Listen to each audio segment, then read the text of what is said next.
Course in Miracles, Workbook for Students. Workbook Lesson 110.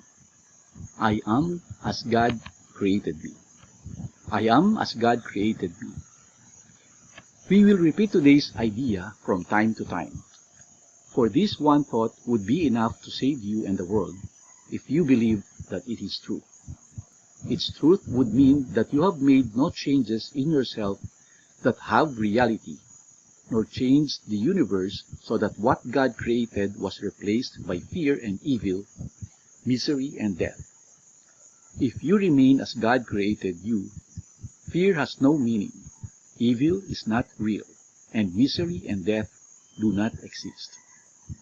Today's idea is therefore all you need to let complete correction heal your mind and give you perfect vision that will heal all the mistakes that any mind has made at any time or place. It is enough to heal the past and make the future free. It is enough to let the present be accepted as it is.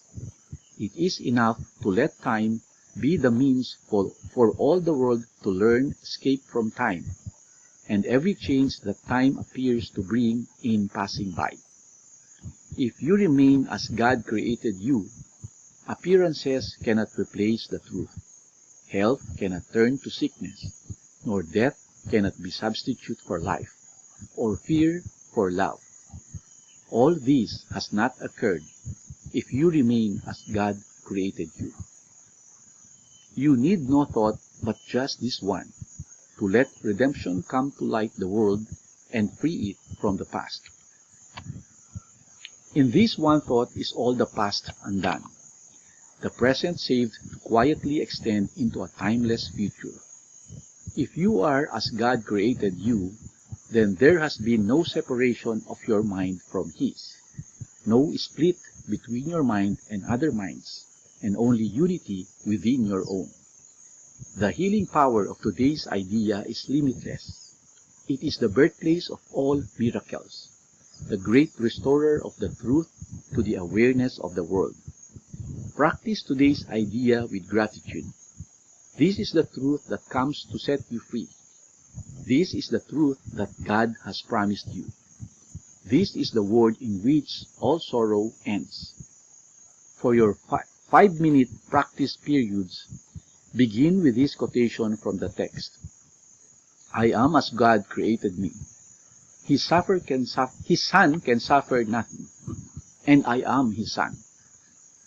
Then, with this statement firmly in your mind, try to discover in your mind the self who is the Holy Son of God Himself. Seek Him within you who is Christ in you, the Son of God and brother to the world, the Savior who has been forever saved, with power to save whoever touches Him, whoever lightly asking for the word that tells him he is brother unto Him. You are as God created you. Today, honor yourself. Let graven images you made to be the Son of God instead of what He is to be worshipped not today. Deep in your mind, the Holy Christ in you is waiting your acknowledgement as you. And you are lost, and do not know yourself, while He is unacknowledged and unknown. Seek Him today and find Him. He will be your Savior from all idols you have made. For when you find Him, you will understand how worthless are your idols, and how false the images which you believed were you. Today we make a great advance to truth by letting idols go, and opening our hands and hearts and minds to God today.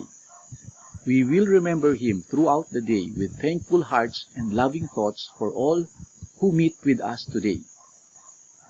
For it is thus that we remember Him, and we will say that we may be reminded of His Son, our holy self, the Christ in each of us. I am as God created me. Let us declare this truth as often as we can. This is the word of God that sets you free. This is the key that opens up the gate of heaven. and that lets you enter in the peace of God and His eternity. Thank you. See you tomorrow. I love you and may God bless you. Bye.